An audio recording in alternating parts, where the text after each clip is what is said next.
right, it is 9:02. We did say we were starting on time, so I am going to begin. Welcome, everyone, to our Board Leader Certificate course, Day 1. We are very excited to have you here. The California chapters have revamped the program for 2024, and the California North chapter speakers enjoyed working together to prepare this program, and we hope you learn a lot. We would like to say a quick thank you to the Education Committee for organizing all the speakers, our board liaison, which is Ashley Brandt of River City Restoration and Painting, and our chair, Wendy Miller of CAM Construction and Painting. We will post the link to the PDF version of the CEI Nationals Board Member Toolkit to the chat for you, but we will not be following this book as we are doing California-specific things. So this book is for you to utilize, but you will be given specific handouts from us for the presentation, following the presentation. So we want you to be learning while you're learning, and we will give you handouts afterwards, okay? Certificates for the course will be sent out to the email address you registered with the name of the association you provided in your registration. If you need to make a change to that, please email me. You can reply to any one of your confirmation emails that will get to me, and I will also post my email into the chat if you want it that way as well. Now, we could not do any of this without our sponsors. We are going to let our Monday event sponsor have a couple of seconds to come on and say hello. Please welcome Associa Northern California. Hi, good morning, everyone. Happy Monday. I hope you survived the rain and didn't get too much damage to your property with all the rain that was coming in. My name is Dawn Robinson. I am in business development for Associa of Northern California. We are a full service management company. We love working with boards like yourself. I'm going to put my information in the chat. If you have any questions for me regarding management services in general, please feel free to reach out. My phone number again is going in the chat, 916-347-6797. And my name, Dawn Robinson. Okay, well, welcome to the class. I hope you guys enjoy it and you get a lot out of it. We really appreciate you participating. Board members like you, getting educated means a lot, and we really appreciate you taking part. Have a fantastic time. Thank you, Dawn. Big thank you to our sponsors. Please consider our sponsors when you are planning projects or need help in your community. Sponsors, please post your information to the chat. Dawn's way ahead of me this morning. It is Monday. Hi, everyone. $5 Starbucks gift cards will be sent to all the homeowner leaders at the conclusion of this event on Friday afternoon, just as an FYI. Now on to some housekeeping. We are recording this meeting. Please keep your microphone on mute. I will be taking questions via the chat function at the bottom of the Zoom screen to be answered at the end in the order that they were received. So if a question comes up for you during the presentation, please put it in the chat and I will note it for you. New this year, if someone you know missed this course, it will be available to purchase or watch for free for our membership. We will have an online quiz that attendees who take the course virtually will need to pass in order to receive their certificate. Those watching this live do not have to take a quiz. Handouts will be posted to the chat and sent out via the survey and with your certificate on Friday. If you cannot get the handout from the chat for any reason, please email me, rachel@newlevelmanagement.com, or reply to any of your event confirmation emails. And now on to our first program. The first session, Insurance, Everything You Really Need to Know, is being presented by Tina Keele, CIRMS of Socher Insurance Agency. Tina, please take it away. All right. Thank you so much, Rachel. Thank you all for being here on a Monday morning. They asked me to start out your first session for this board leadership certificate course with insurance because it is so exciting and so riveting. It's just going to get you going for the rest of your sessions this week. So I wanted to do a quick poll, and this will kind of familiarize everyone with the chat feature. So if everyone could click down to their chat feature at the bottom of the Zoom screen, I'd like to take a quick poll just to see throughout the audience how many of you are in condo or attached dwelling communities and how many of you are in single family home communities.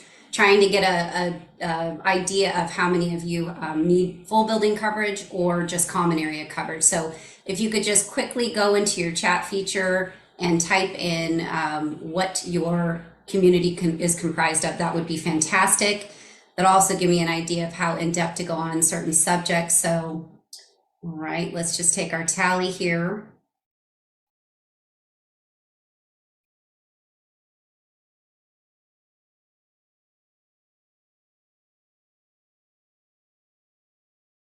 All right, we're pretty even split so far.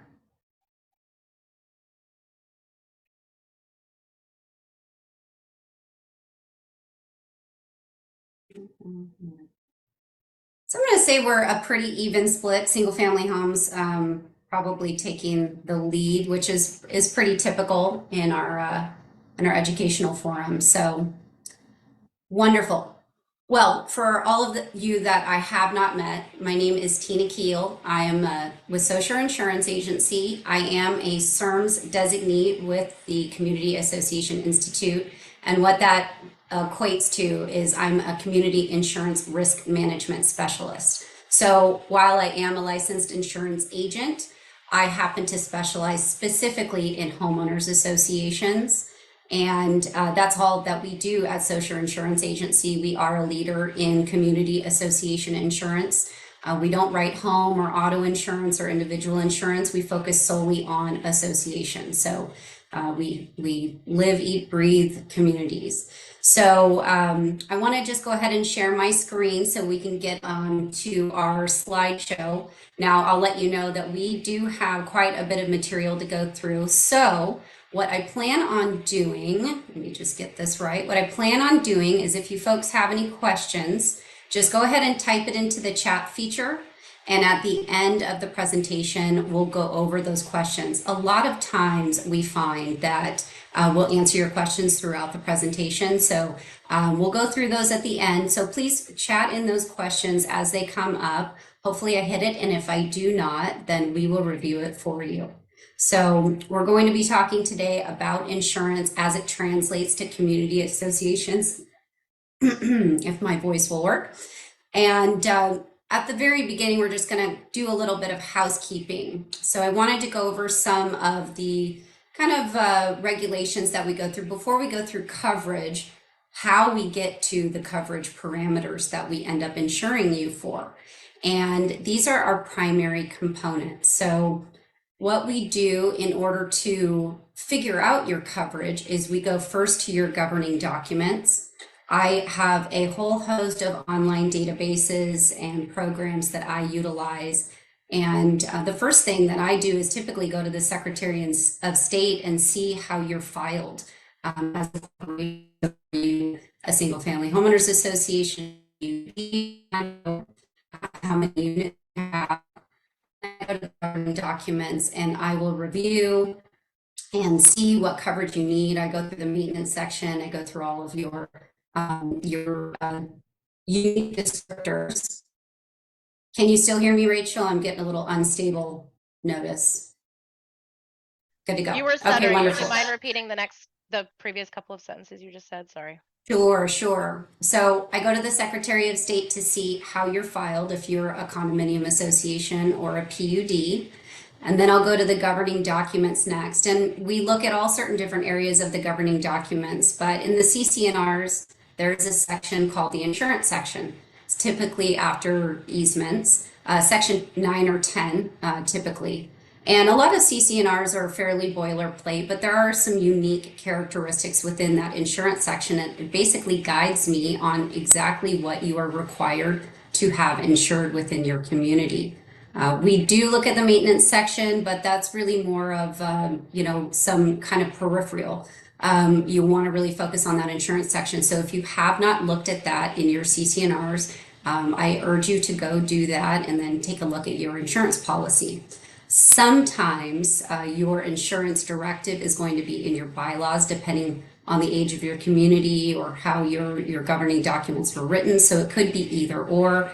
And sometimes if your governing documents haven't been rewritten and you're in a community that was built in the 60s or 70s, they might be pretty vague in nature. So we do urge folks to take a look at that section and discuss with your insurance representative, your specialist, about that section if you guys are undergoing a rewrite. It's very, very helpful for you to get some guidance in that area.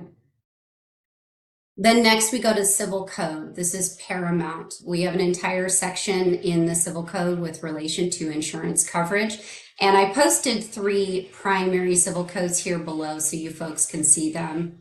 We're going to go over these in more depth again, but we have requirements in civil code to the limits of coverage that you're required to have for your D&O or your directors and officers insurance, your GL or general liability, and your fidelity bond now. 2 of these, the D&O and the fidelity bond, are actually fairly new civil codes, by fairly new within the last 3 to 5 years. And it was really helpful because we would just kind of use a rule of thumb previously or industry standard, which inevitably the civil code ended up being what the previous industry standard was. But our little schematic there is for directors and officers. If you have less than 100 units, you need at least $500,000 in liability for your directors and officers, and greater than 100 units, you need $1 million. So general liability, just the same, less than 100 units, you need $2 million, and greater than 100, $3 million. And this is per occurrence coverage. So some of you may need to purchase an umbrella to make up these limits if your underlying coverage doesn't include limits up to 2 million. So just wanted you to have that. You can, do a screenshot or take some notes on that. That's a crucial component there. I will say, as far as directors and officers coverage is concerned, while we see the minimum limit at 500,000 for those communities with 100 units or less, the typical coverage that you will see is $1 million. And there's a couple reasons for that I will explain in future slides. We also talk to our lenders, although this is something more often than not, lenders have their own requirements. But for those of you in condo associations or attached dwelling communities, lenders will be more stringent on that interior coverage. And oftentimes, if your community is not required to have that interior coverage, then the owners will have to supplement that on their own individual policy. So lenders are really more of a requirement that come when you are due to refinance or purchase, and they'll ask for certificates on an annual basis. So we do look at their requirements. They're ever changing. In fact, my next slide will go over some of those big changes that we've just found out about recently, and really probably from the Champlain Towers incident, those came out of that. So, and then of course, exercise a prudent business judgment rule when we're going through this. So just because you have a minimum requirement by civil code doesn't mean that that is the most insurance that you should purchase. These are minimums. If you folks have amenities that, pools or horse riding arenas or walking trails or any number of variables, we're not just going to put the minimum civil code and say you're good to go. We're going to do a risk management spectrum and make sure that you are covered properly for those exposures. So these are, again, requirements by civil code. So you have immunity, limited immunity under that protective act. But that's not the maximum that you should purchase. So these are some fun new Fannie Mae Freddie Mac requirements. A lot of times, well, in the past, they did ask about some of these items, but just not as in depth. And again, these really were born out of the Champlain Towers incident. We all are very familiar with that. And the mortgage institutions are very focused on looking at critical repairs or communities that may have structural integrity issues. So these questions and these details that these lenders are asking for are in effort to see if that community is in a good physical position. Most of them are focused on structural integrity and major components. So they're asking about special assessments. Why are you special assessing? Is it for a big project? Are there any concerns with safety, repairs? If you have had any inspection reports, structural or mechanical, in the last 3 years, they will ask for those. Of course, reserve studies will tell them how much useful life you have left in components. And if you are kind of kicking the can down the road, we also want to know if the community is in a good financial position to make those replacements or repairs once the time comes due for that useful life. So these are all questions that lenders are getting really in depth on. And they have a list. They always have had a list, a no-fly list, I say, but they're creating a clear blue database or a clear database where they're adding communities to a list that essentially are ineligible. So they're tracking all sorts of eligibility on communities when they're going through this loan process. And if they see that communities are having large special assessments for critical repairs, there's some major structural integrity issues, the funding is low, then you could end up on one of those databases. So it's really important to not push those maintenance obligations down the road and really hit those head on, because not only would you run into issues where you're uninsurable, but you will also run into issues where your lender requirements come into play and you may not be able to get loans, sales, refinances, etc. So those are the fun regulations or stipulations that we look at before we get into coverage. Now what I want to talk about is the coverage itself.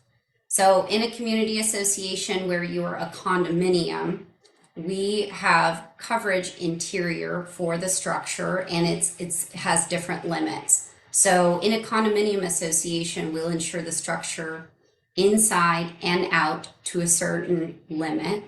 If you have a clubhouse or a common area building, you might have some similar conversations about the extent of your coverage.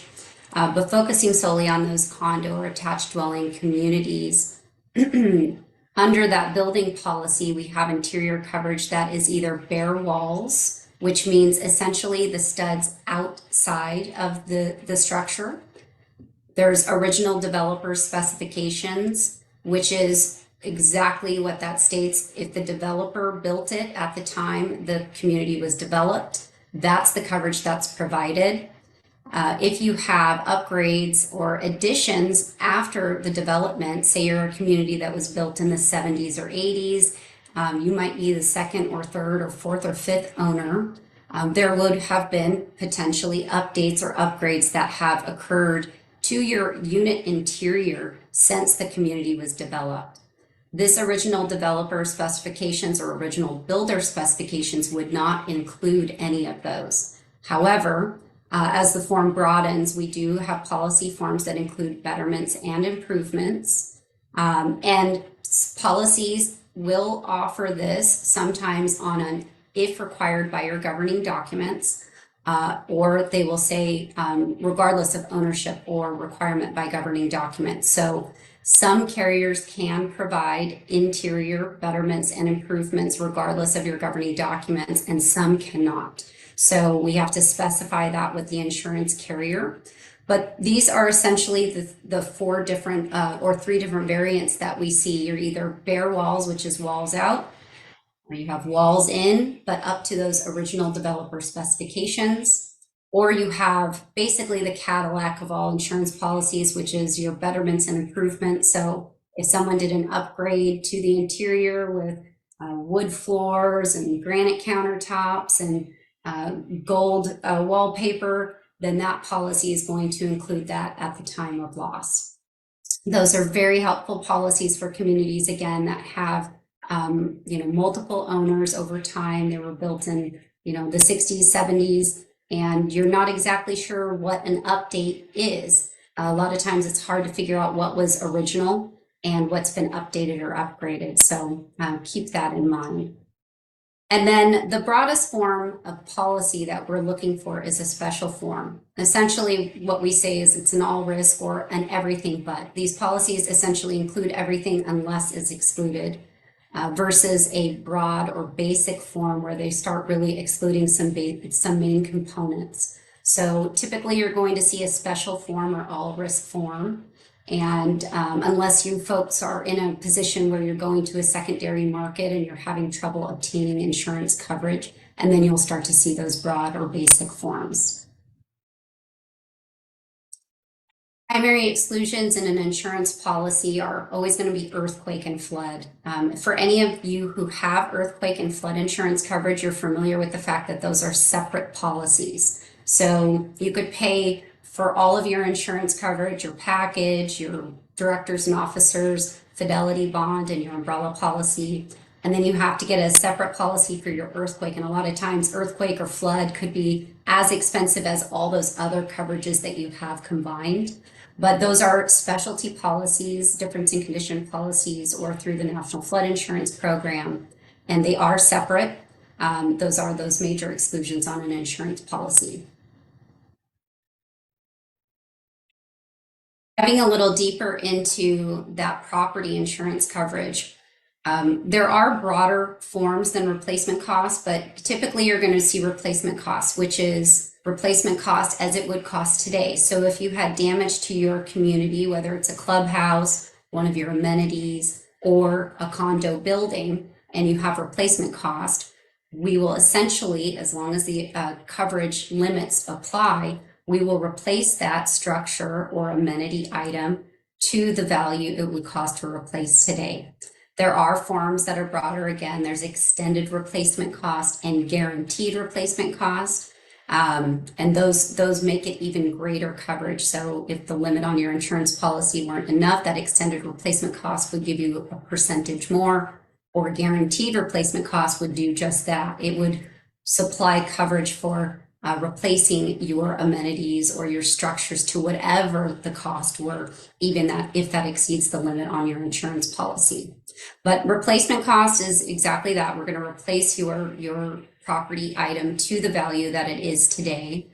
And then if you start getting into a position where you're in that secondary market or you're having trouble obtaining coverage, a lot of times you'll end up with an actual cash value policy, which is replacement cost minus depreciation. So it's a limited or a lower amount of cost on those policy limits. We typically see this in communities that are older, that don't have proof of updates or upgrades. Maybe they don't have a good maintenance schedule, so their roofing is in bad repair. They might have some high risk electrical panels. They can't prove plumbing or electrical updates over a period of time. Or if you're in a community that was built in the early 1900s, we see this a lot in the San Francisco area. You might end up with an actual cash value policy, which is again, replacement cost minus that depreciation. And blanket coverage versus schedule coverage. This is a really crucial component for condominium associations that have multiple buildings. If you have a true blanket policy, we don't limit a building to a certain value. So say you have 10 buildings in a community and you have 40 million in coverage for your buildings. We don't divide 40 million by 10 buildings to come up with a value. Whereas a scheduled policy would have a limit per building to make up your total value. And we have to schedule those out with location and make sure everything is accounted for. We do that anyways with blanket coverage. We have a statement of values and we come up with all those different components, each building, we lay that all out. But blanket coverage is obviously of the broader form to where you would want that, so you weren't limited to per building in the event of a loss or a larger total loss. Most, if not all of you, are familiar with deductibles. We use these very frequently, so this is something you're more familiar with. Deductible applies to per occurrence. So in this, you can ignore the parenthesis about October 12th. My mind actually went to, for those of you in the Sacramento area, and not this last New Year's, but the New Year's before, where we had those huge windstorms and rainstorms, and then the other one on January 15th, right after that. So in that instance, we had two separate occurrences. So those of you who sustained damage on New Year's and then again mid-January would have two different claims with two different occurrences and two different deductibles. So typically the deductible applies to per incident.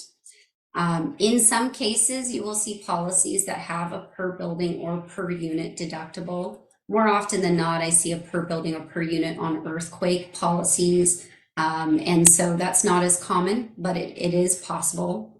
What is more common is to have separate deductibles for different perils. So for those of you who have maybe heard horror stories about communities that have a lot of water losses, they just kind of can't get on the other side of it, or for those of you who may have experienced it, one of the options for carriers to supply coverage and maybe keep from a non-renewal is to say, okay, we're going to keep your normal deductible at $1,000, but we're going to give you a $10,000 water damage deductible. This will inevitably stave off those small maintenance related water damage issues and start helping your loss history repair and recover from those small, frivolous, or frequent losses. Insurance companies look at frequency and severity when we're reviewing your insurance loss history. So if we see a lot of inquiries on your loss history for water damage issues, that'll be a situation where a carrier, if they look to offer coverage, might offer you a higher water damage deductible. And then your other deductible is all other perils, or AOP, is for everything but water. So you'll see that frequently again in communities that have had a lot of losses or are having trouble getting on the right side of their loss history.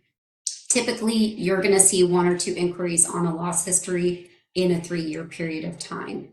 It's not common to see multiple inquiries every year on your loss history. So if you are in a position where you have that happen, that's where your risk manager can step in and help you try to figure out how to prevent those losses. And we have that conversation with our insurance carriers as well. Sometimes that higher deductible is the start of it. And there's some ownership from the unit owners from there because they know they have a higher deductible. They have to take that on their own policy. And so we will see that. And that leads me to who is responsible for the deductible. If you folks go through your CC&Rs, your insurance section, and you find that you do not have anything that talks about deductibles, who pays the deductible, or a deductible provision, I highly urge you to create a deductible handling procedure or rule. We guide a lot of communities through this process. Typically, communities get really involved in this after the fact. We urge you to do it before an issue comes to fruition, especially on those condo communities, because when a water damage loss happens, it's the first question that folks ask: who's going to pay for that deductible? So it's very important. You can work with your insurance provider, your risk manager. You can work with your attorney, your community attorney, general counsel, come up with that provision. That way you have that in order prior to a loss. It's very, very important. Some other items aside from building coverage, we're getting a little bit more into our single family home communities now. So you'll see lobby furniture, rec room furniture, exercise equipment, pool equipment, basically anything that's not your primary structures, all the other stuff. We call this condo contents or HOA contents. Business personal property is a technical name, but it's really just your property within. A lot of insurance policies will cover any indoor contents on the building coverage. It's automatically included on the building coverage.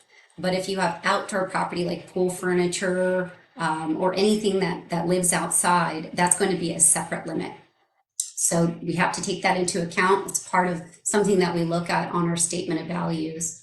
And that is aside from any of your structures, like if you have a tot lot or anything outdoors that is structural. This is all that stuff that you can kind of pick up and walk away with. Other considerations, people don't think about golf carts. Some of our communities that have roving golf carts, we need to add this coverage in a specific area. Equipment in our Tahoe Truckee area, backhoes, tractors, snow blowers, any of that in the marine cover these types of items. Then trails, arenas. These are two-pronged. So if you have these items, we have to account for them on the property insurance side. We wanted to go put that in our statement of values and make sure we have enough coverage for you on the property side. We also have to consider this on the liability side. So going through an insurance process where you're obtaining a bid or going through your renewal, it's crucial that you make sure that your agent is aware that you have these. Your agent should be coming out to your property and reviewing your reserve study, going through all of your components, your plot maps, and everything that you have to make sure they fully understand the property. But if you are at all concerned that they're not fully aware of your exposures, make sure that you tell them, have a conversation with them, because having any of these left out could hit you either on the property side or on the liability side. And then, of course, you folks are a corporation. You have the potential for loss of income if a claim were to occur, an incident were to occur, and you need to keep that business running. We look at your annual dues to compute the minimum amount that you would need for your loss of income or loss of dues or loss of assessment. And that should be present on every single one of your HOA policies, regardless of whether you're a condominium or a single family homeowners association. So if the worst incident were to occur, you can keep that business going. This is a little bit more technical here. This is for my folks in our condo associations and those that have clubhouses or community structures. I really like to highlight this particular coverage line because it's separate from the building coverage limit that you see on your declaration pages. Usually that big coverage limit that you see on your 5300 disclosure under building or property coverage or on your declaration pages, people look at that and go, oh yeah, we can replace everything for that. We're in good shape. But there are sublimits to things such as demolishing a part of a building, demolishing an area, removing damaged buildings, and also for code upgrades. In the last 5 years, the code upgrades have just gone through the roof. So these code upgrade changes happen all the time. These requirements change all the time. They get added. So if you're in a community that was built in the 60s or 70s, I always go back to that, you have a lot of code upgrades if your building were damaged that you had to rebuild. So coverage A is for any undamaged portion of the building, typically covered up to your building limit as a separate limit. Coverage B is for the cost to demolish any damage.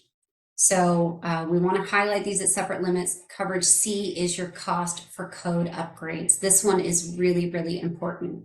I have a lot of policies that come to me and they have a $10,000 limit for their cost of demolition and $10,000 limit for their code upgrade coverage. If your community is over 5-10 years old, it's nowhere near what you need. I would say minimum limits at least 250,000 to 500,000 on those.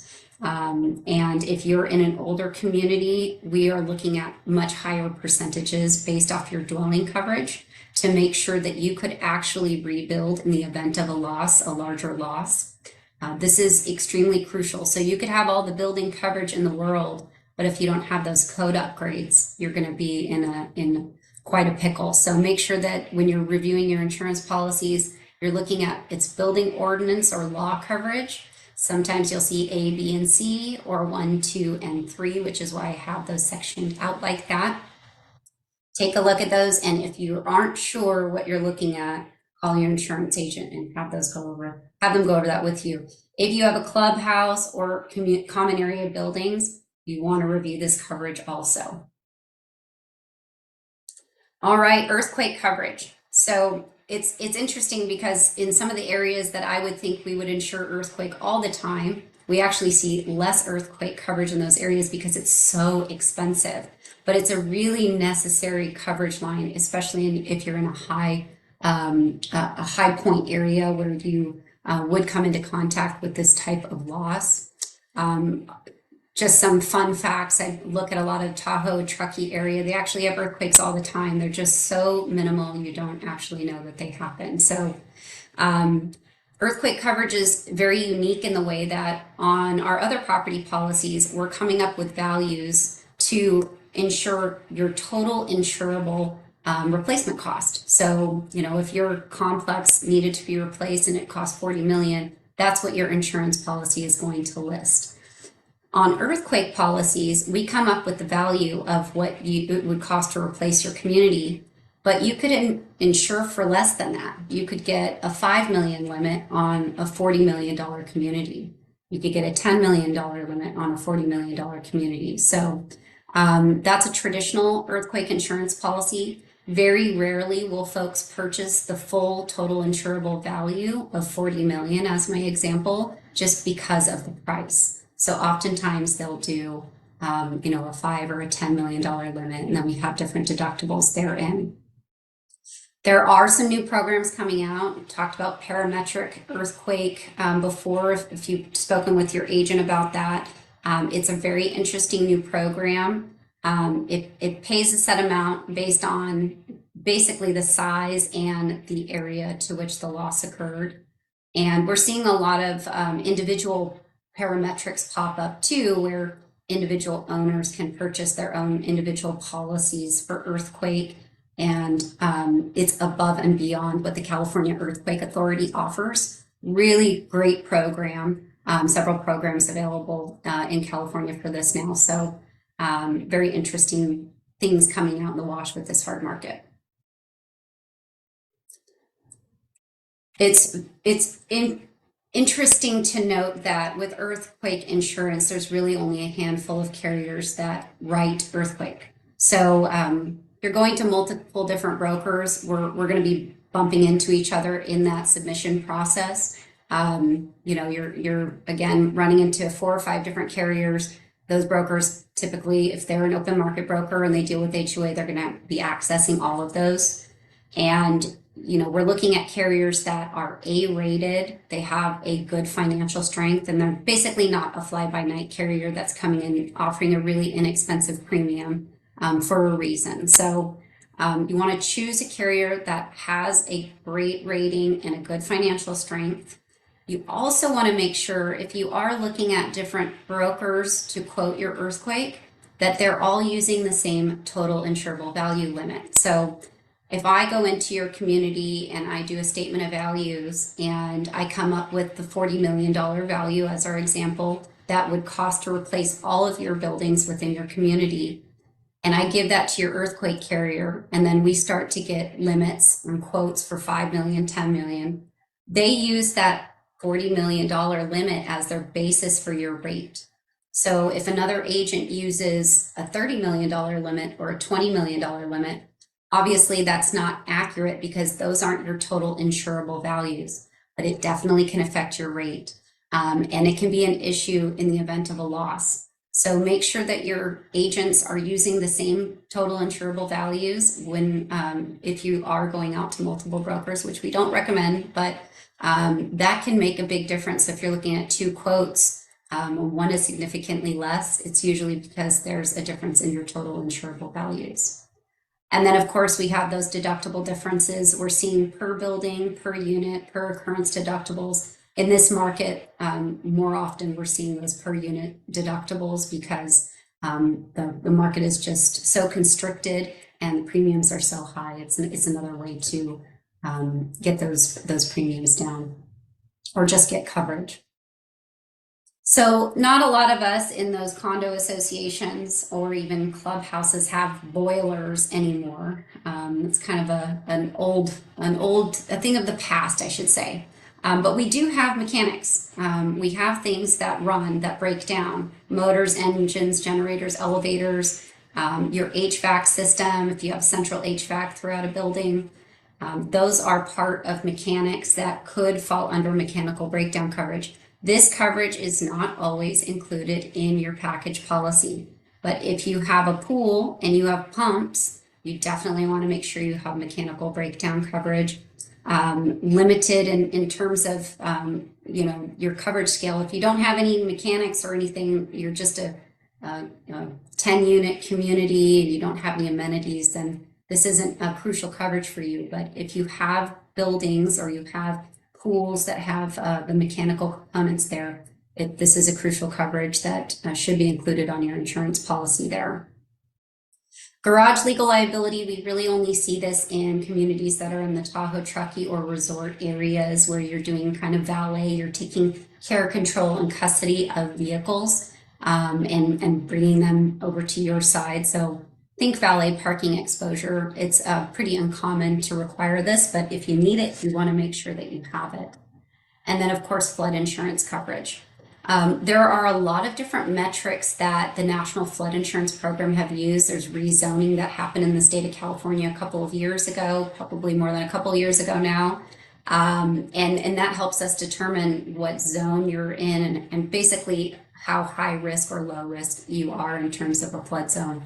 So if you're in doubt on whether you are in need of flood insurance coverage, we highly recommend that you ask your agent to do a flood zone determination and just inquire. Then you'll find out whether you're in a low risk zone or a high risk zone, which would be an AE zone, and you could get flood insurance coverage, or at least have that conversation in your board meeting minutes so that you have it on record that it was a discussion, it was a low risk flood issue, so you don't need to go after coverage for that. But definitely make sure that's in your history if you're at all concerned that you might be in a flood zone. All right, so we talked about that civil code for liability insurance previously. So we're talking about general liability. I always say, think of the trip, slip, and fall within your community. That's the most common liability exposure that you're going to see in your common area. Again, for those communities that are less than 100 units, you need at least 2 million per occurrence liability coverage. And if you're more than 100 units, you need 3 million. You can get this by way of either your package or your master policy will have the ability to do a 2 million, 4 million, or a 1 million, 2 million. If you can't get more than 1 million and you need higher limits, you can get an umbrella policy. So again, this is that slip, trip, and fall within a community. It's one of your primary coverage limits. And I actually copy and pasted an insurance policy here so you can see if you go home and look at your declaration pages when you get there. So if you are a community that's 100 units or less, here is your 2 million per occurrence limit. And then you have that 4 million aggregate limit.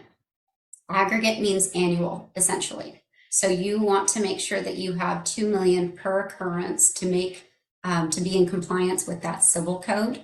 So go home, look at your insurance policies. If you find that you have less than you need, see if you have an umbrella policy. And if you don't, give your agent a phone call and say, I need to get in compliance with civil code.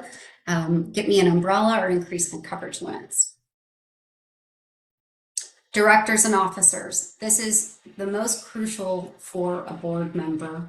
Again, it's required by civil code, 500,000 for anything less than 100 units, $1 million for anything more than 100 units. It's for your act, error, or omission, what you do and don't do. And it really is all based on whether you did it in good faith or you were grossly negligent. So we have seen all sorts of different scenarios when it comes to directors and officers coverage. Essentially, you're going to see issues on a daily basis within a homeowners association, owners coming forward saying, I don't like the decision the board made, I didn't agree with it, I don't know if they're acting in their fiduciary capacity, they're not following the governing documents, I feel like they should have granted my architectural request, but they didn't. So this coverage will protect you for any of those exposures. And again, if you're acting in good faith, and you didn't purposefully do anything that would be harmful.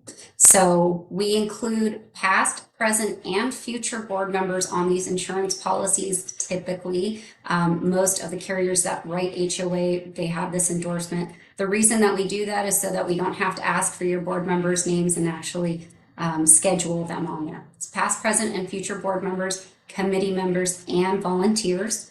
And if you have the right insurance policy, they're going to include non-monetary damages, which is most of what an association sees on directors and officers claims. It's an issue with feelings. It's not about money.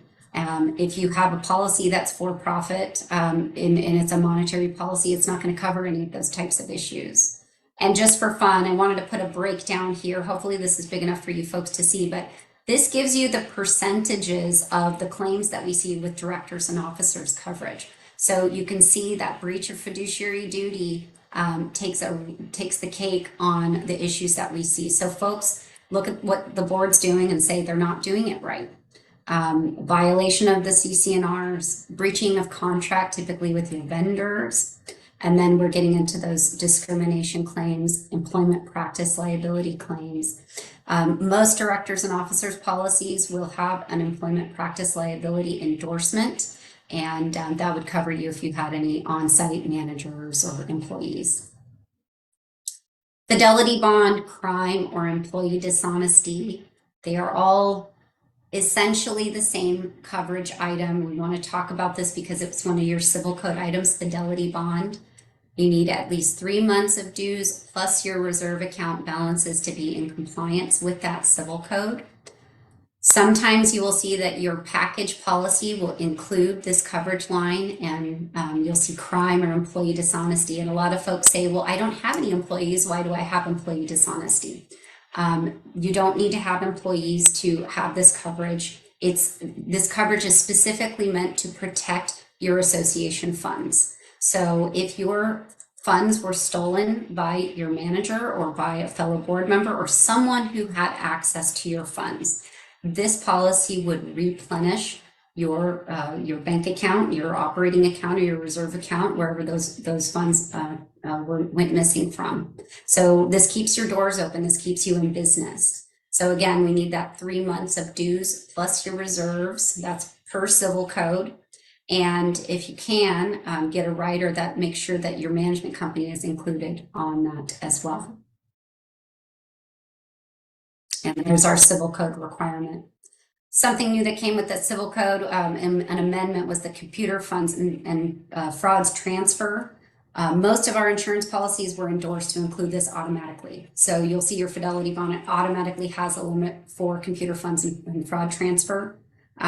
So if they're writing business in California, it'll be on there.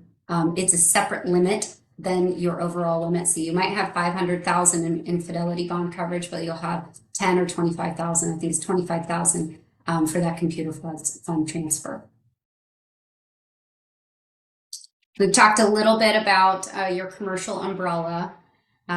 Again, if you are in breach of your civil code on your general liability or your directors and officers, you can get an umbrella policy to increase that. Now, we typically see our directors and officers at $1 million anyway. So usually this is to increase that liability limit on your underlying policy to get you up to compliance with civil code for that general liability portion.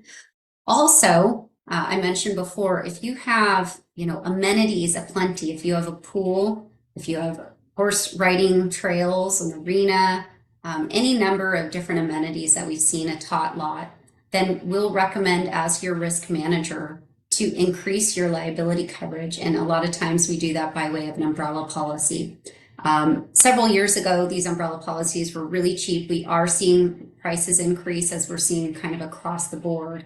But you can still get, a couple $1 million, sometimes $5 million for $1,500 or $2,000, depending on the size of your community. So if you have several amenities, we are going to recommend that you increase your liability coverage, typically by way of an umbrella. It's the least expensive way to go. Then increasing, we want to make sure that you have that coverage there.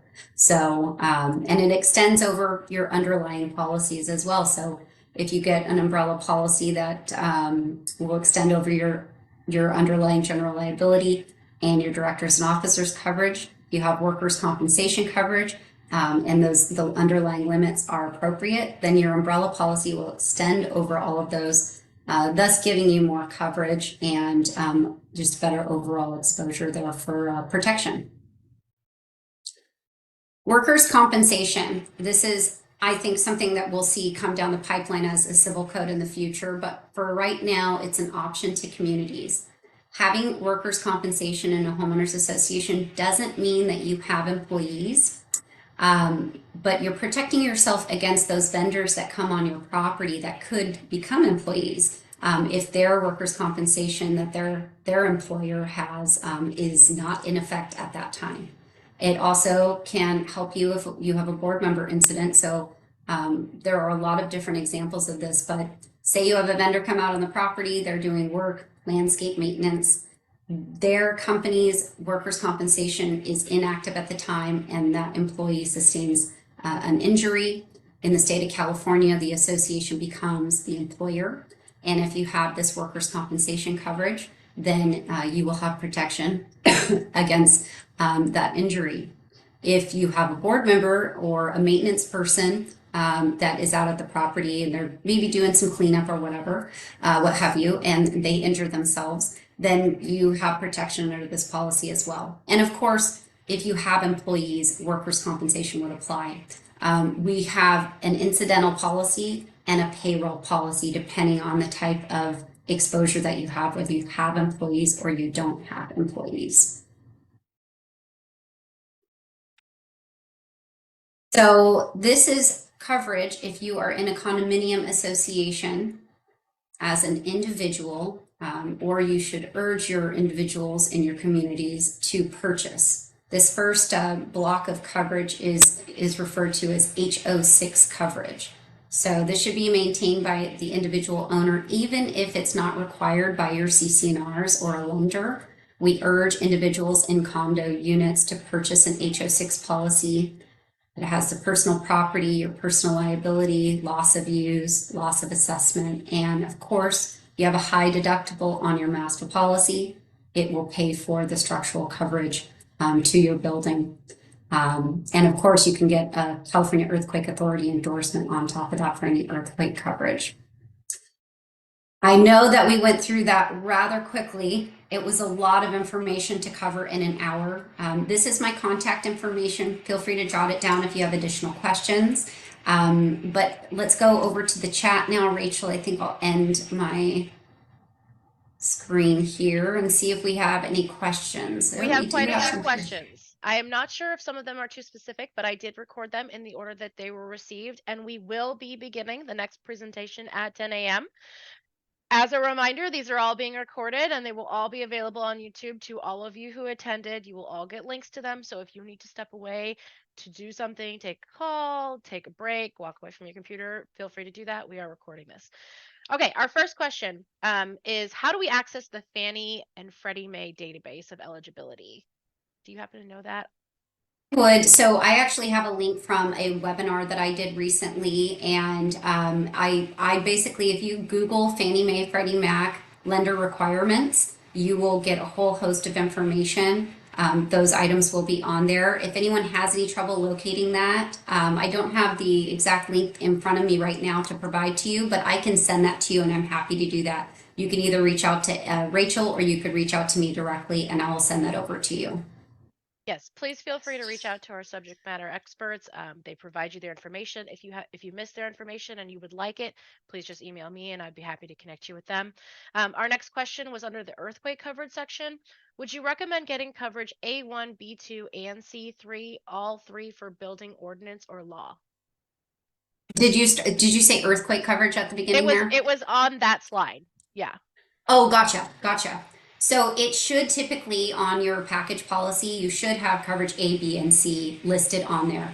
It's the limits that you should be concerned with. So if you're in a condominium association, you'll have coverage A, B, and C, or 1, 2, and 3 on the policy, but your limits might be very small. So we urge you to go find that in the insurance policy. Now, if you're in a higher risk carrier and actual cash value, or basic forms, you might not see it listed. You might not have that coverage at all.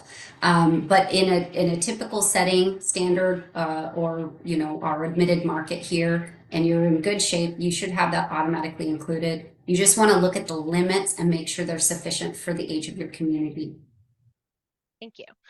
This also came in on that same slide. What does TIV stand for? Total insurable values. So essentially, this is what comprises your community, what makes up all of your values, your amenities, your buildings, your clubhouse, all of your property coverage. So that's your total insurable values. Great. Okay, so this next question is longer, and I'm not sure if it's too specific, so just let me know, or if it's too legal.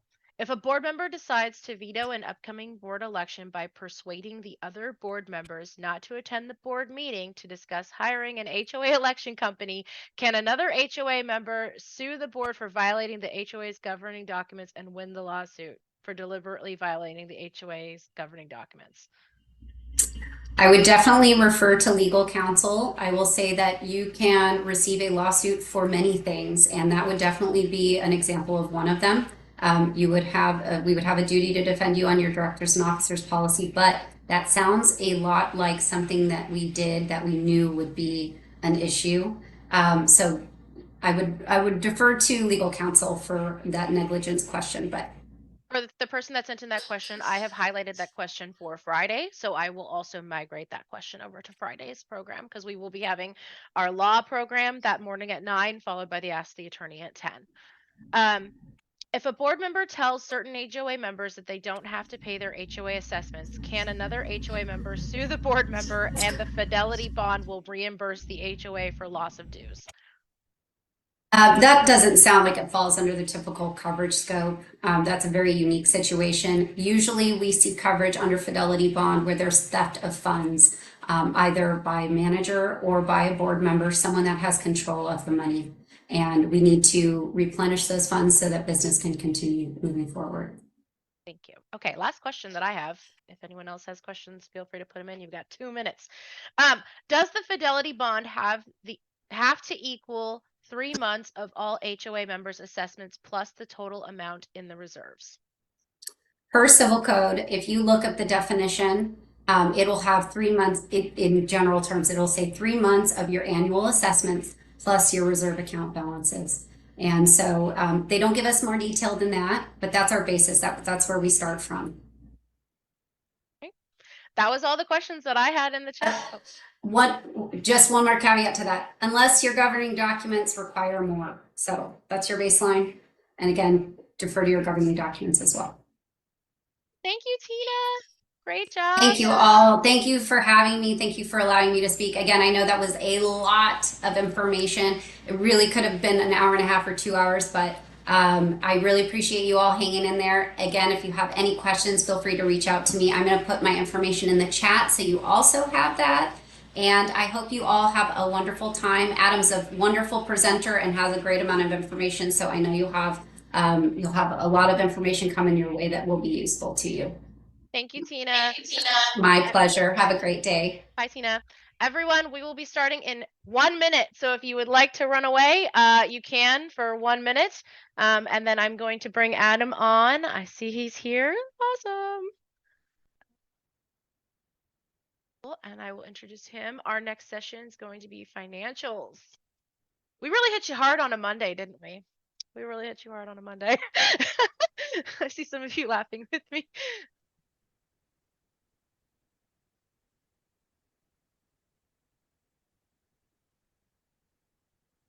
Adam, look at your hat.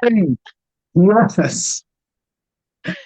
What a great job Tina did in covering the insurance coverages that we need to be aware of as board members and all of the nuances to this industry. I think she did a nice job of making it concise and comprehensive at the same time. Yes, we love our speakers. I don't think she explained what a CIRMS is, but if anyone wants to know what a CIRMS is, a CIRMS is a certified insurance professional by CAI. So they had to do a lot of education to get there. So if you ever see someone with a CIRMS, check them out. One year I made the mistake of registering for the CIRMS conference with the HOA law update, thinking it was the annual update on all the policy annual law changes for the year. And boy, was that an intense session because it was geared for those insurance agents and attorneys. It was pretty incredible. I think the first time that I found out that the CIRMS do their classes with the attorneys, I was like, oh, okay. It makes sense though. It makes sense. Put Tina X. I'm gonna send Tina's information out. Perfect. All right, it is 10 a.m. We are recording this meeting. So thank you, Adam. So if you are still away from your computer, don't worry, it will be on YouTube. I'm going to try to get them up on YouTube the days in between the sessions. So hopefully it'll be faster than the end of the week, but we shall see how my schedule permits. Everyone, welcome to our next session, Financials, Budgets, Responsibilities, and More, which is being presented by Adam Haney of CID Consortium, LLC. Take it away. Thank you, Rachel. Is my screen coming through okay? We can see it. Thank you. Fantastic. I'd like to start by taking my hat off to each and every one of you. I know my sombrero was a little blurred by the background there, but I take my hat off to you for not only volunteering for the board of directors, but also to elevate your knowledge and your duties about serving on the board of directors. And I admire your achievement and desire to learn. So that's why I'm so happy that we're not only sponsoring, but also speaking in the event today to help you achieve that goal. So to get started, I wanted to tie in a little bit with the previous presentation on insurance, because one of the things I oftentimes hear from board members when I'm trying to elevate their knowledge about reading and understanding the financial reports is that, oh, that's the treasurer's job. Oh, we have a finance committee. Therefore, I don't need to learn or really understand the financial reports. And well, you don't have to know everything about finance or all what everything on those financial reports mean. I'd like to point out that you actually have a duty to review the financial reports individually as an entire board or at a subcommittee of the board consisting of at least the treasurer and one other board member. So I encourage you to elevate your knowledge about finance. It's one thing that applies across the board, no matter what association, size, or type you're serving for.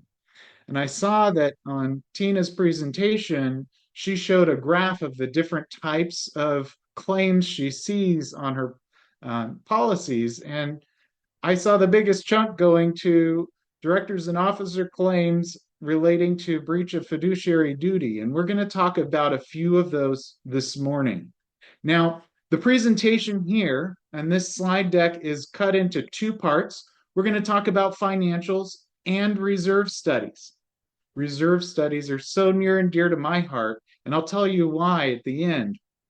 Bob Browning, Browning Reserve Group, is going to step into Wednesday on our next presentation and talk about the reserve study portion. But I'll do my best to segue into that at the end of my presentation because I see that as such an important piece. To start, we're going to talk about some financial controls. These are reports that are available to you as the board for your review and use in your board leadership.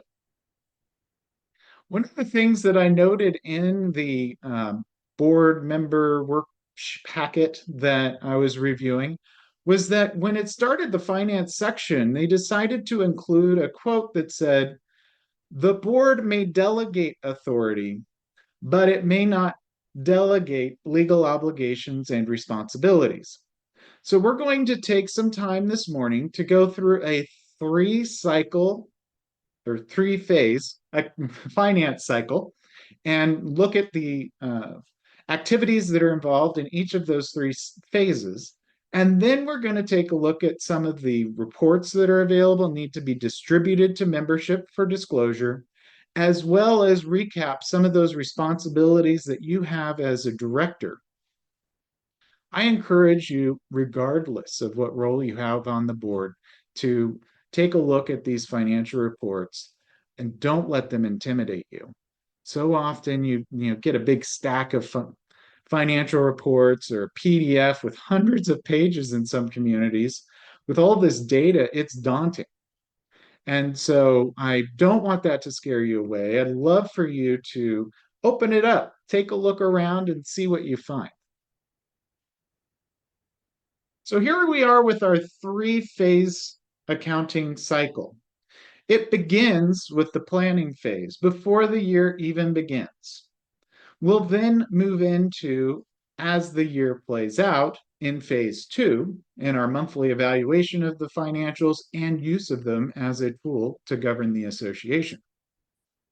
And lastly, we'll wrap up the year with some year-end requirements and distributions that are required to each of your members. The first part, as I said earlier, is going to be a part of Bob Browning's presentation on reserve studies. But the way that I need to introduce it prior to diving into the annual budget is that the reserve study is there to tell us what future major repairs and replacements we have throughout the community. It's a planning document that consists of two major parts. The first part being a list of all those components of common area that will require some major repair or replacement over the next 30 years. The next part is what's so important to the planning of our annual budget, and that's our funding plan. So you've enumerated all of the items that you know you're going to have to spend money on for major repairs in the community. Then you have a funding plan telling how you're going to pay for it. Well, a critical element to that annual budget is how much are you going to set aside into your reserve funds so that you have a sufficient amount to be able to meet your obligation to the membership of maintaining the common areas to an ascertainable standard of care. Let's take a look at that annual budget report. What does this do for us? Well, how many board meetings about the budget have we started with? Well, what should we make the assessment this year? So often we hear board members target a set assessment increase or amount before they even begin diving into the anticipated expenses for the year. Or even more tragically, when they take those expenses for the budgeted annual expenses and then subtract their existing assessment rate to be able to determine how much should be contributed to reserves. That can lead to a favorable opinion of the board by the membership for keeping the assessments the same or low, but it can create a devastating impact on the community over the long term. And Bob is going to share with you some of the different funding plan models and impacts that can have on your community. So, the first item, what is the budget good for? Well, it's setting the assessment rate for the annual assessment. And I'd like to point out that Civil Code has a section for us that states two things. I call them guardrails. Civil Code section 5600 talks about the duty that the board has to levy assessments sufficient to defray costs. On one end of the guardrail, you need to assess a sufficient amount. Oh, that's subject to interpretation, right? You need to assess a sufficient amount to defray your obligations as created by the governing documents to maintain the common area and operate the association. So that's your minimum on one end of the freeway. On the other end of the freeway is another guardrail. Believe it or not, there are communities that are over 100% funded on their reserves. They have more cash than they need in their reserve account for the anticipated major repairs. And they're assessing more than they need on for the anticipated operating expenses. There's only so far I can defend you on that side of the continuum as well. Now, it sets you up for being safer on that side of the guardrail, but I wanted to point out section 5600 because it does set the scene for creating the budget. And if you've gone to a reserve study analyst to prepare your reserve study, they will have a recommended funding plan that can provide you with the amount that they recommend you put into your reserve account each year. And if you stay true to that, you're minimizing or reducing the risk of large special assessments, which can be oh so painful for members within your community. Another thing that the budget does is it's going to give you a great planning tool that I'll talk about in the next slide, but it allows you to plan your year in advance so you know what activities are anticipated throughout the community And as you monitor the progress during phase two or as the year plays out, you can compare your anticipated results to the actual results to determine what might be off and ask the question. That doesn't mean something went wrong. It just means something went differently than you anticipated, and it's worthy of exploring and understanding.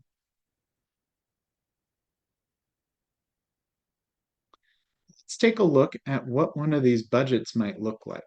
Here we have 3 columns presented where we can see the 2023 budgeted amount by year and then by month. We can also see the 2023 actual results year to date and the monthly average presented in the next column. And then we have the anticipated budget for the 2024 year, both for the full year and then a monthly calculation. And here we can see, while it's the bottom line on this report, it includes the reserve funding anticipated or budgeted. What concerns me about this illustration is I see a budgeted reserve funding amount of $41,444. So that number was budgeted, yet it's showing $31,086. There's a difference. That's something that I'd want to take a look into. Actually, I scratched that. This is a year-to-date total. So it is not an annualized total, meaning that the amounts only account for the 9 months from January to September.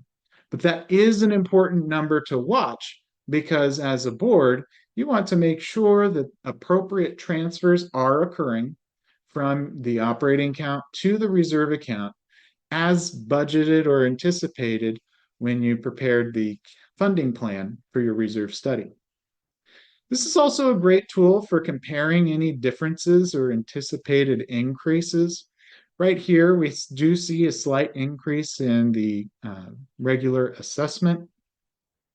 And we see most of the utilities remain fairly steady and other anticipated expenses. This is a base, really, to start your budgeting process with.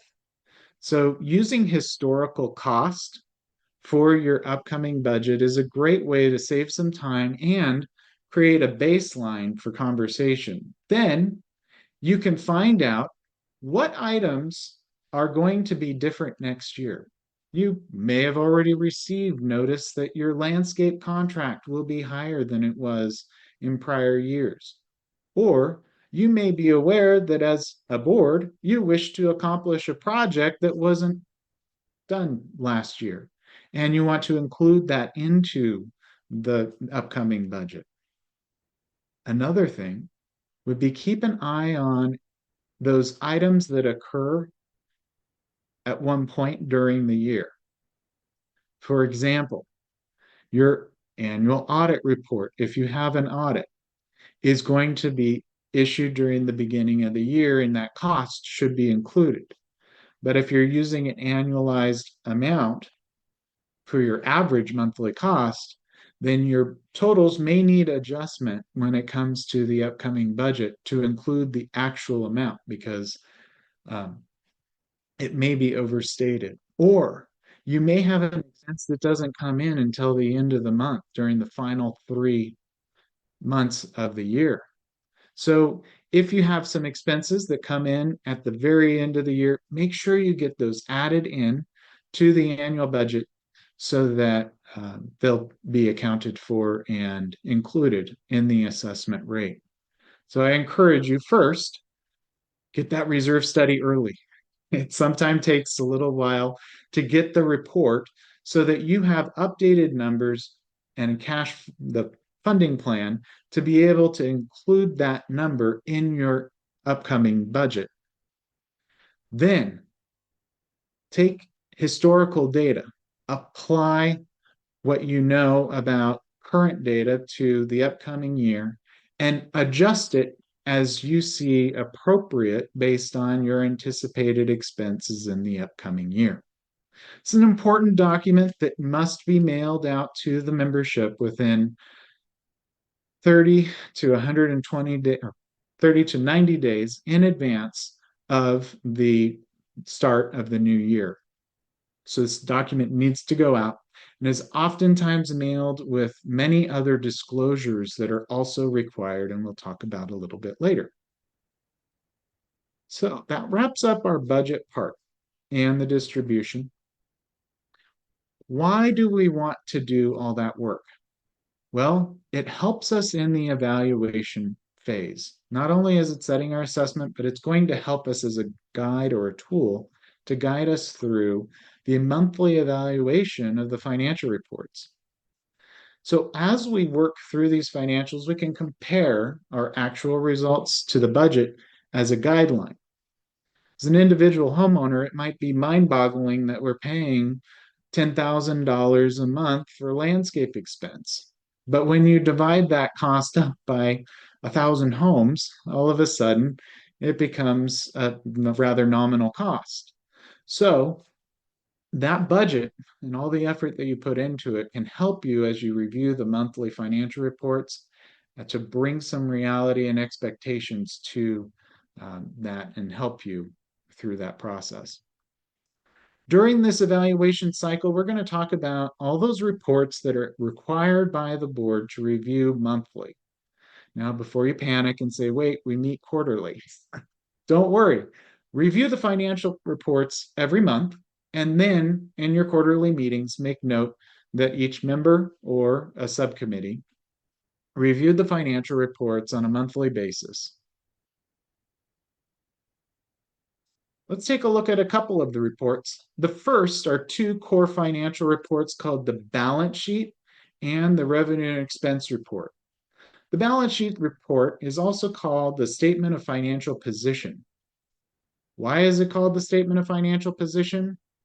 Well, it's going to tell us what the association has or has claims to, and what the association owes to third parties, as well as members' equity in those assets for the association. And it captures all that as of one point in time. If I had all my props with me, I'd have one of those old cameras I'd flash real quick, because that's all that balance sheet covers. Now, you might have a report that covers multiple periods or days, but it's only at one point in time. What did the association have in terms of assets and liabilities and equity? On the side of that, we have the statement of revenues and expenses, or income statement report, or statement of activities. They're all the same type, same report, different titles. On that report, we're looking at revenues and expenses for a period of time. So what happened in between those two balance sheet dates? You can take a look at all the activity that occurred in assessment revenues, as well as expenses that were incurred by the association.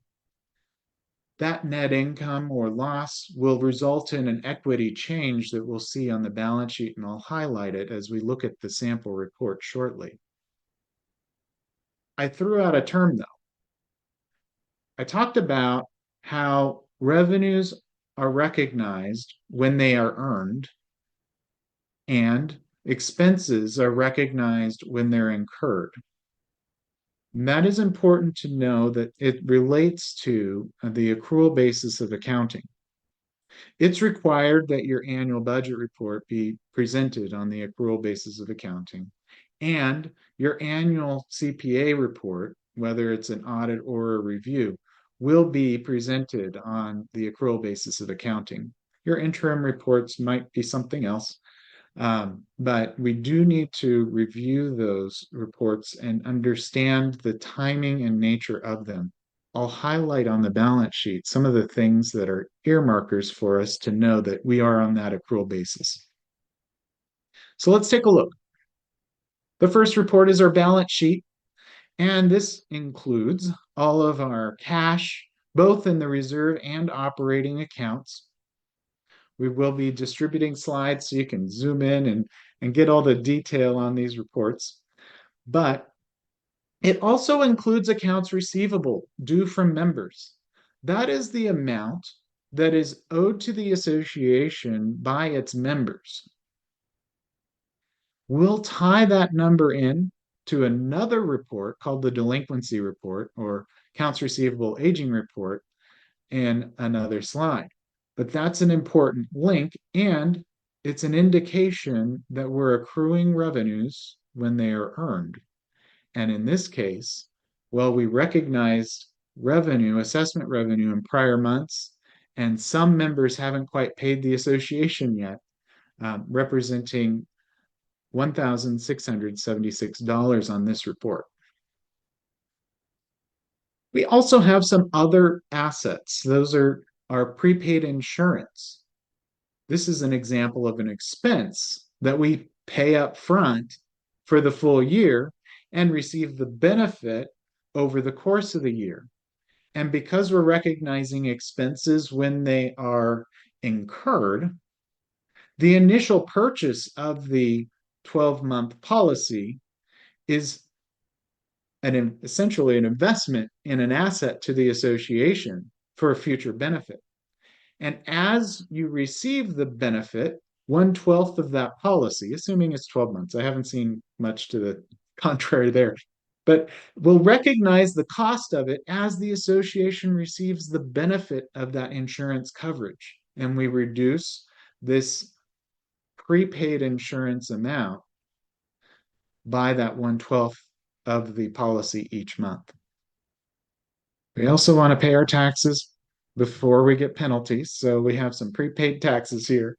And on the flip side, in our liabilities, we have some vendors that have come out and provided services to the community over in prior months, but we haven't yet paid them. That does not mean we're past due.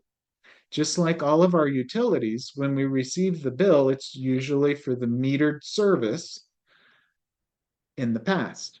They take a meter reading, they prepare a bill, and then they mail you a copy of that bill or you download it online.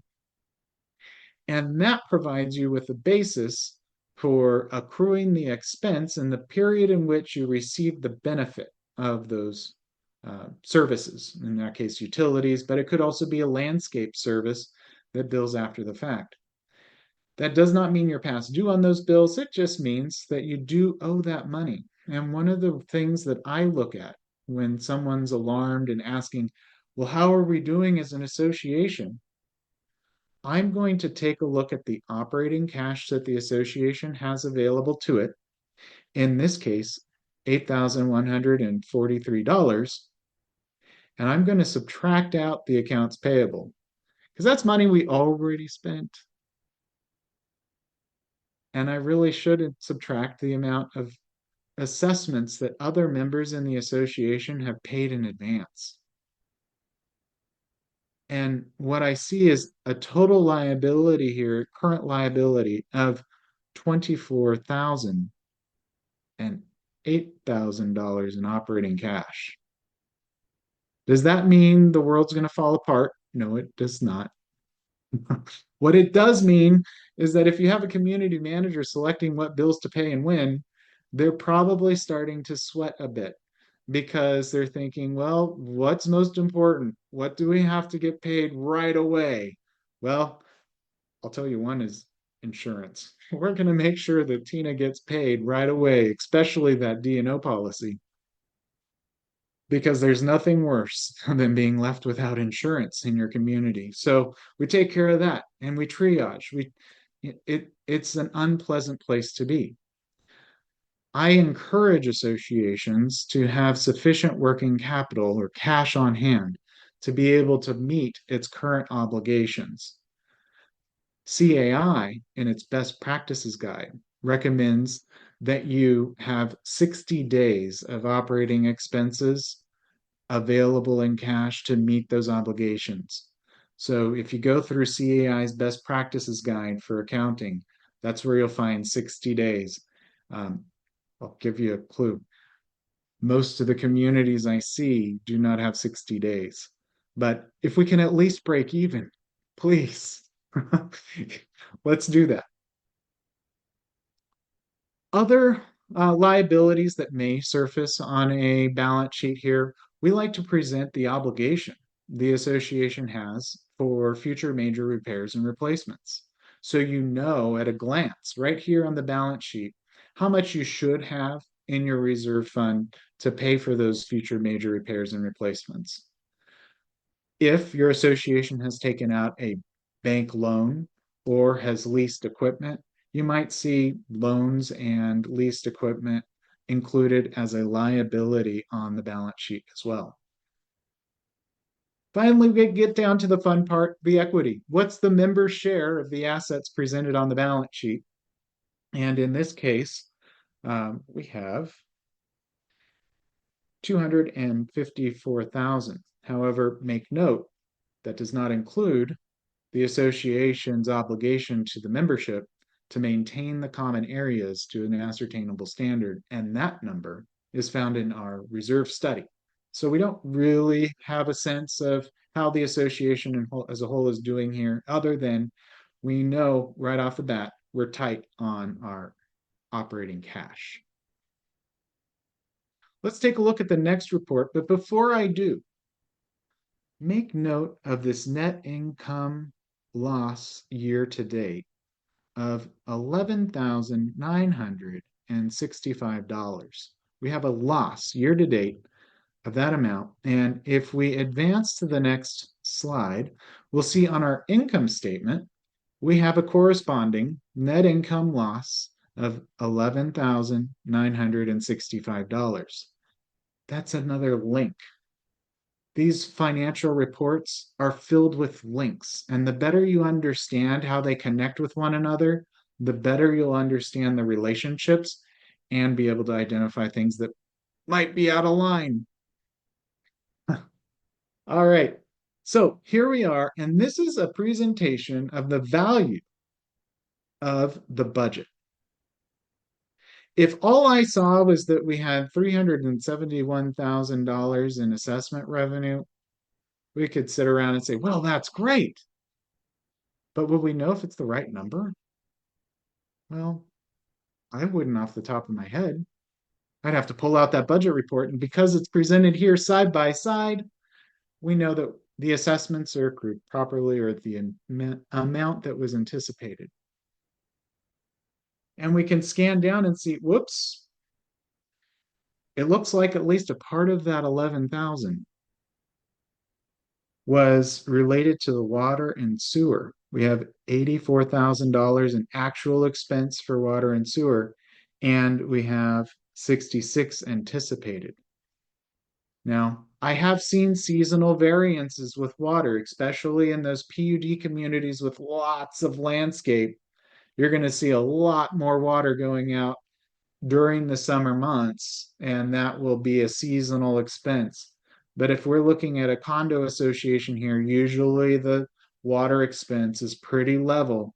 And so maybe we mixed up our anticipated results, or we didn't know about a rate increase at the beginning of the year, or maybe there's something we need to look into.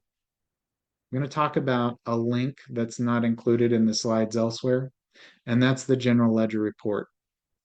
When I want to know more detail about one of these line items on the income statement or the balance sheet, I can get more detail and a listing of all the transactions that were coded to that account in the general ledger report. Use that as a tool. It's powerful.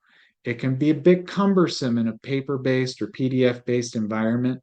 There are some online systems that allow you to look at these reports and click on them and expand out. So our board members can pull this up on their computer, they click on it, and then it brings up that general ledger.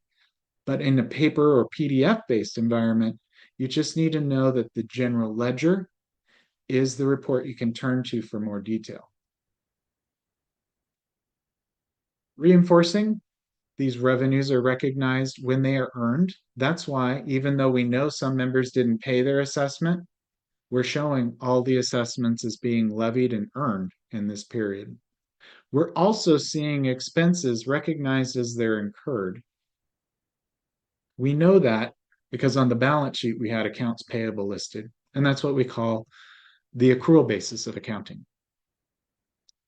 What are some of the other reports that we have to look at on a monthly basis? Well, those include your bank statements and reconciliations. And I'm going to take you on a side story here because it's a tragic example. We've seen, and as a CPA, I've seen quite a few association board members call me alarmed about they not knowing where their money is or concerned about things missing or awry. Thankfully, a lot of times what we find is that they just didn't have all the reports or the information, and the money was where it was supposed to be. It just wasn't well accounted for, or they were really behind in producing reports, or they did a really bad job of doing it. But sometimes, and it happens and it's real, sometimes the money isn't there. And that is why, on a monthly basis, the legislature wants you to open up these reports, not only look at the previous two reports that I showed you, but to also look at the bank statements from the bank and the reconciliation reports from the management company or your accounting service provider or your treasurer if they're doing it. And make sure you don't see anything that throws a red flag. Because in some examples that have occurred in the recent past, I've talked to board members who were devastated because they felt a personal obligation as a result of the fact that they hadn't been looking at these bank statements and they hadn't been getting financials for months, but they trusted the person. Please take a look at the bank statements, take a look at the reconciliations, trust but verify. Also, every once in a while, it doesn't hurt to make sure that the bank statement is actually issued by the bank. There have been modifications, and I don't mean to scare you, but these are important controls. We have a slide on controls referring you to a separate handout. But these are important controls that can be really helpful as board members to prevent things from occurring to you. Part of what you can do to prevent it from ever occurring is making sure everyone knows you're looking. Because if I wanted to steal money, I do not want to steal money nor have the intent. But if I did, I would find the community where I know no one's looking, because that's the kind where I can get away with it for a longer period of time. So if their management or accounting service provider or treasurer knows that you're looking at the financial reports, looking at the bank statement and validating this information, you're already helping the community protect its assets because they know someone's looking, and it's probably not a good place to start with your community. So take a look at those bank statements, take a look at the reconciliation reports. One of the things I like about the reconciliation report is when we look at the balance sheet and it shows a cash balance, I've had board members say, well, Adam, it says we have $10,000 in the bank on the balance sheet, but here on the bank statement, it's only 7,000. What's that about? And that's when we need to turn to the bank reconciliation, because that's a report that links the two. On the bank reconciliation, you'll see the book balance. That should tie out to the balance sheet. Then you'll see these things called outstanding deposits and outstanding withdrawals or checks. Oftentimes, we see outstanding checks where we've dispersed money to vendors, but it hasn't quite yet cleared the bank account yet. And so when you make sure that the bank balance on the reconciliation report ties out to the ending balance on the bank statement, then you'll understand that all the outstanding items are listed on this reconciliation report for your reference. So I don't mean to scare you. I can assure you, most of the time, everyone is honest and doing the best they can for your communities, but there are cases out there, and since you're elevating your knowledge, I want you to be well equipped to protect your association from similar incidents. The next report on our list is the delinquent homeowner report. It could be a delinquency report or the AR aging report, And what that is going to do is identify who owes what balance to the association at any point in time. You can tie that back in to your balance sheet where we found the accounts receivable amount, and the two numbers should tie.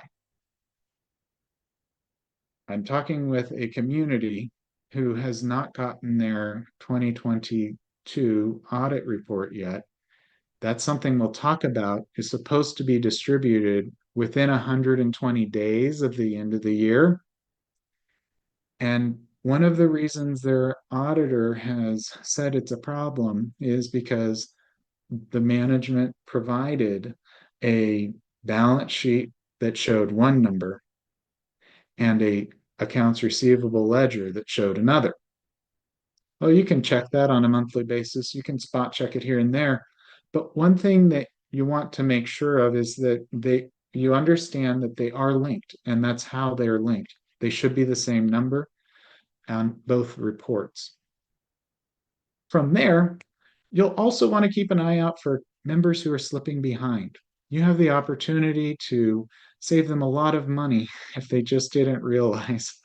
Work with the manager or your council or a collection company to find ways that you can make sure your members are aware of their balances, because the cost of collections is escalates rapidly, and you can really do your members a service if they inadvertently fell behind, to help them understand the urgency. Unpaid vendor invoice report. That could also be called an accounts payable ledger or unpaid bills report.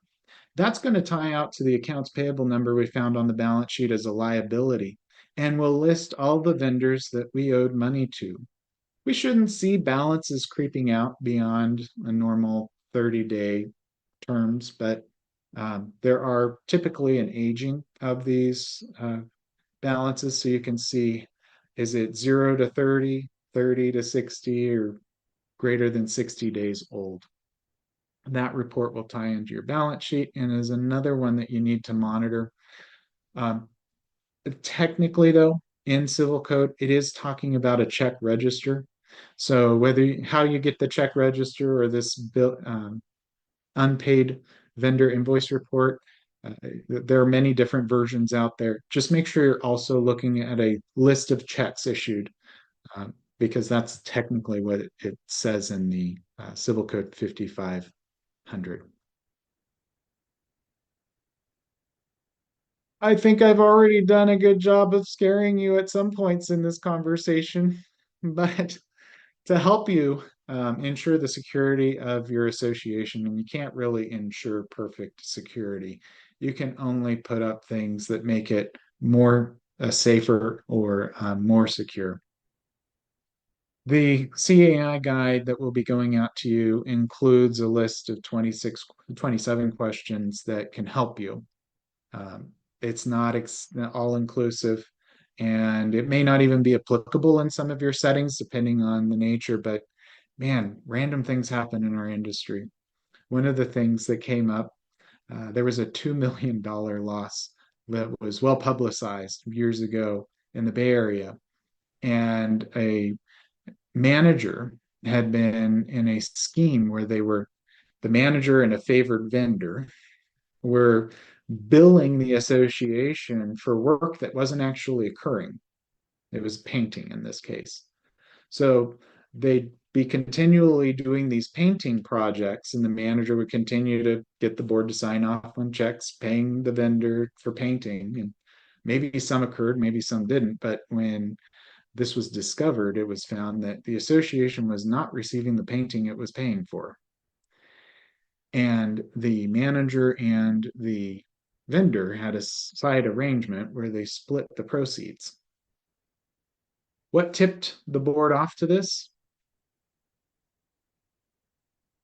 They weren't out counting buildings and comparing it to the invoices.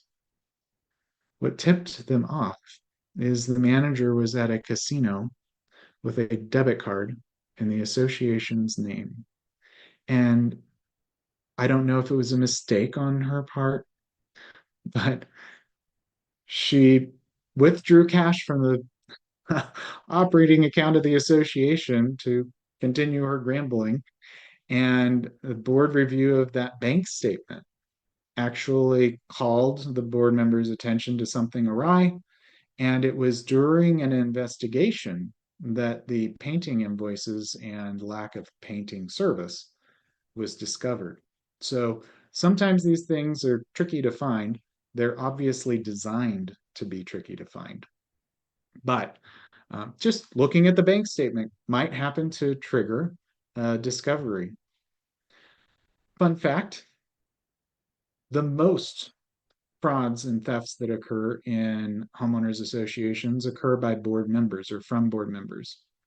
However, the most significant dollars will come from community management or those in charge of the assets because they can carry it out over a longer period of time. So the quicker we can catch it, the less the damage. All right, I'll leave the rest to our teaching materials that will be coming out later. And we're going to move on to phase 3 after the year ends. This is where we're going to talk about what we need to do at the completion of the year.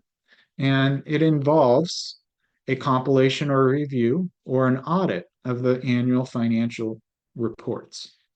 This is where you engage an independent CPA. Oh, wrong way.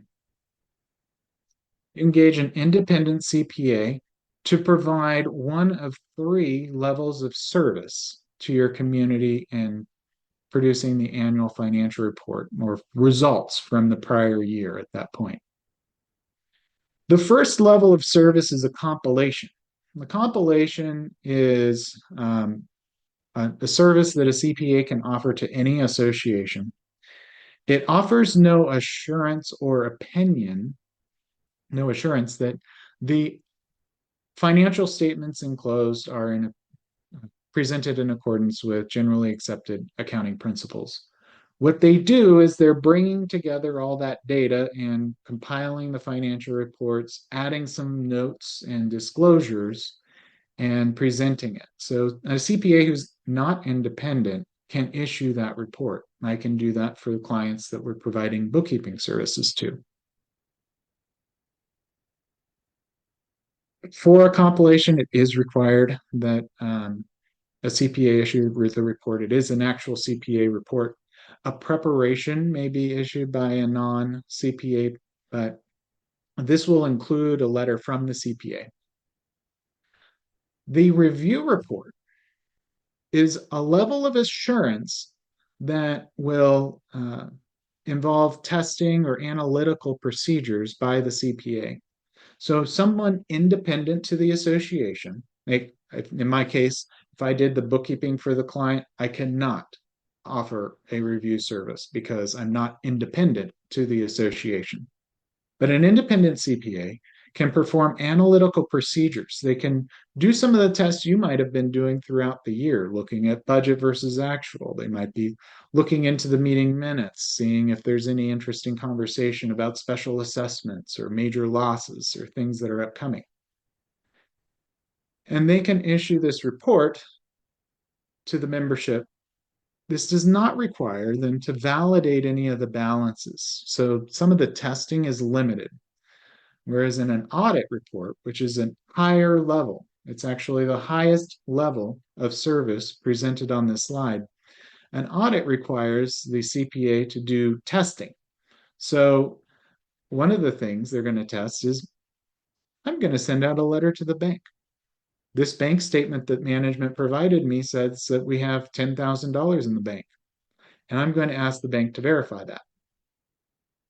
They'll have to decide what procedures are appropriate, and they'll use their professional judgment for that. But it's a higher level of service than a review. And as such, it's a much higher fee. But it's a nice thing to have because then you have somebody who really knows what they're looking at with the financial reports, not only doing analytical work, but also doing some in-depth testing of these balances and research that could help you in your assurance, attaining assurance that your financial reports are presented fairly in accordance with generally accepted accounting principles. It's not a catch-all. If you get a green light on an audit report, it does not mean there's no existence of fraud. But it is something that helps. And in some cases, we see associations that can't get their audit report because something is wrong. And that's an indication to the board that you want to find out and learn more about why the independent CPA is unable to issue that audit report. And again, it doesn't mean something is wrong. It just indicates that additional investigation is needed. And usually it means they need supporting documentation that hasn't been provided. So those are three levels of service that an accounting, a CPA can provide. Management can issue those compilation reports. However, they're not, sorry, management cannot issue the compilation. They can issue annual financial reports. However, if your association has more than $75,000 in annual revenues, which many do, then you at least have to get that review. So management will likely prepare year-end financial reports anyway, and then it's the CPA that will come in and do their work and analytical procedures on the management's financials. And that's required if you have over $75,000 in annual revenues. But check your governing documents, because some governing documents will require a higher level of care, and you may have to get an audit. Let's move along here. Some of the documents that need to be distributed to the membership, and this is not an all-inclusive list, but we do want to make sure that before the beginning of the year, at least within that 90 to 30 days in advance of the start of the year, we want to make sure the membership gets their operating budget. That usually includes a statement on what the upcoming assessments will be, and many other disclosures, including a reserve study summary to the membership. Most associations at the same time will send out a document we call the annual policy statement, which is a compilation of many different disclosures on policies that need to be distributed to membership every single year. That includes assessment and reserve funding disclosure, your collection and lien policy, and a summary of the insurance that Tina was talking about earlier this morning. It's after the end of the year that we need to distribute the financial statements to the membership, and that must occur within 120 days after the year end. That's why we want to get our auditors and CPAs engaged to do this work, to provide a review or an audit service in it right away at the beginning of the next year, so they can get that report issued and you can get it distributed to membership within 120 days. One misconception that comes up regularly is that we sometimes think because it's a nonprofit organization, we're a mutual benefit nonprofit association, we think that there's no taxes due or no tax return that needs to be filed. But put on your calendars, if management hasn't already done so, that you do need to file a tax return. You may not have any tax to pay. You typically, in general, would only have to pay taxes on the amounts that are from non-membership sources like your bank interest income, which thankfully is growing these days. All right, here's a little bit more detail on the annual distribution to owners. We've already covered the vast majority of this material. However, if you're in charge of making sure that all the I's are dotted and T's are crossed, please reference Civil Code Section 5300. That talks about the annual budget report. It includes, a fun fact, it includes 12 subsections under B about the required documents that are included in your annual disclosure package or your annual budget report. And of those 12, how many do you think relate to reserves? 6, half of them. So you can tell I'm interested in this reserve study for a reason. And that's kind of bringing us on to our segue into Bob Browning's presentation. these are some of those requirements that it includes summary about the reserves. It includes a mechanism or funding plan for the reserves. It includes different statements on the calculations. It's a lot of information, but it's there because it's important. And so the more you can learn about reserve studies and those documents, the better you'll be able to serve your communities. We're going to start wrapping up with a couple slides on those duties. It's Civil Code section 5500 that talks about the board review of financial reports, and it's 5501 that talks about who can fulfill the requirement of the review. But this is a nice summary. It talks about those reports that need to be included, which includes your income and expense statement, revenue expense statement, whatever you call it.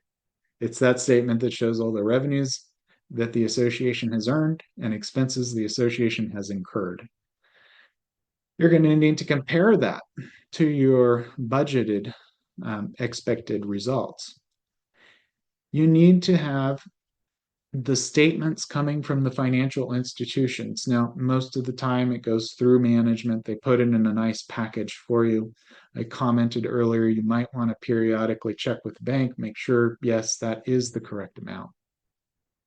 The bank reconciliation is your bridge between the amount reported in the books or the balance in the books, because it knows what deposits are outstanding and what checks are outstanding, and the bank balance, which only shows those items that have cleared.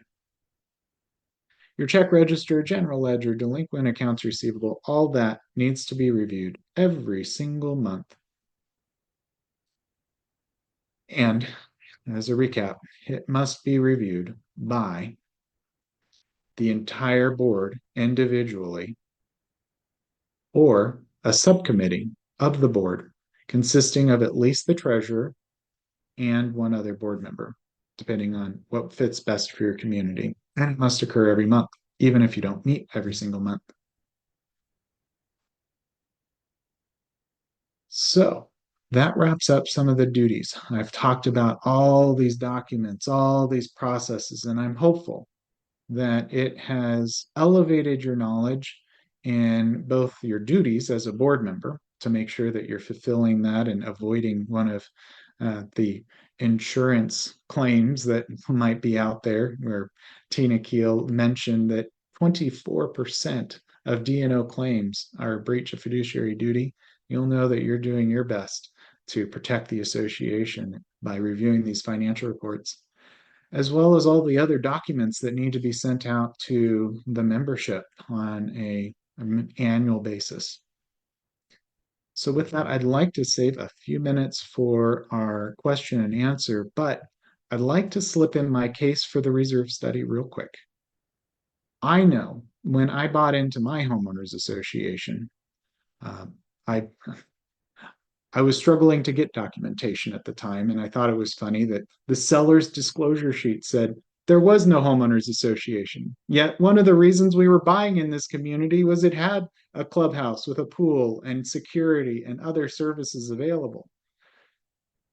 Being as I knew all the players involved in this community, I knew what I was buying, and I wanted to see how long it would go on.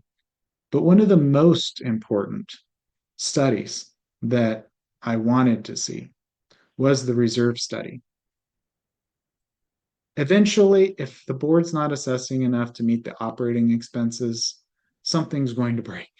You can only cut back expenses so far. Something's going to break. That problem will kind of sort of solve itself over time.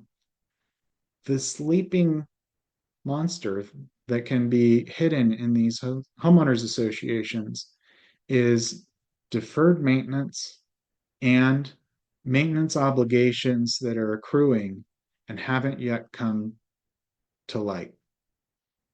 I've seen condominium associations, especially, where they do not have sufficient funds to meet their common area maintenance and major repairs and replacements. And it can have a devastating impact when all of a sudden members that thought their assessments were already high are hit with a bill so that you can put a new roof over your head that they weren't anticipating. It's the reserve study and its funding plan that can help you identify those potential special assessments. And as a board, you want to make sure your membership has what we call informed consent, that they know and understand what that funding plan is and that it will work for them. Because I have communities that tell me, Adam, I can earn far more money on our reserves in my own personal and brokerage account or investing it in my own personal ways. And when you need $120,000 per member to renovate the lobby, just let us know, we'll write a check. That's great for them. However, the vast majority of my clients are unable to write a check for $120,000 to renovate the lobby. And they really need us to plan ahead, use that reserve study and the funding plan to be able to guide the association in the right direction. And if nothing else, at least make sure the membership is aware that, hey, we're not saving for this, by the way, and we will have to pay for it when it comes due through a special assessment. You don't want people to be surprised. So with that, Rachel, I'd like to turn it over to question and answer. That was so great. Thank you, Adam. You had a lot to cover and you did it beautifully. So thank you so much. We definitely did hit you both with the insurance and the finances on a Monday, and you guys both did an amazing job. The first question that came in is, what is the IRS and Franchise Tax Board penalty if an HOA does not file their tax returns by the deadline every year if they have taxable income that exceeds $600 a year in California? That varies. I would defer to your tax professional to calculate that for you. Um, they'll also volunteer it for you and send you a bill. But the tax professional can get that to you. And in general, one thing you really want to focus on, even if you're late on your filing the return, make sure you've made the payments because it's the payments where the penalties really hit you. I did get a question. How do we get a copy of the 27 questions that should be asked to ascertain the security of association assets? I believe you mentioned that is in the board member toolkit. I think it starts on page 35 of the PDF. I will be sending out an email right after this event closes with a bunch of links and the board member toolkit as an attachment. So it will open up in Chrome. You should be able to Control F on your computer and search for whatever you are looking for in that toolkit. It has a lot of the information Adam referenced. Again, the board member toolkit is not California specific, so be careful to review that when you are looking at the board member toolkit. But you will also be getting Adam's slides and Tina's slides. And our last question that I have so far is, should board members have access to online banking so they can view bank activity in real time? I would work with management or the accounting service for your association to find the best solution. I know that many banks are eager to allow the management company to allow that access for the board to have to be able to log in and see the activity for the association directly and only that association's accounts. There may be some additional costs. Another option may be available to have bank statements mailed directly from the bank. I know mail's a bit of um, an antiquated process sometimes and not always reliable, but that could be an option. I just wouldn't want you to have all the statements mailed to the director and then have to forward those on to the accounting service provider because that could delay the production of these reports you need on a monthly basis. So sometimes banks can do dual delivery. Some banks can allow multiple users to have access to these accounts and view them. And it really depends on the mix of your service provider and banking relationships on whether or not you can or can't. But as a board member, you should be able to be on the signature card and you should be able to contact the bank directly to verify balance. that was the last question I had, and I have not seen any more questions come in through the chat. I think you covered everything beautifully. Everyone, we look forward to seeing you guys back on Wednesday at 9 a.m. for another 2 hours of education, followed by Friday from 9 to 11 a.m. So thank you all for joining us today. Adam, great job. Thank you so much. And we look forward to seeing you all on Wednesday. Bye, guys.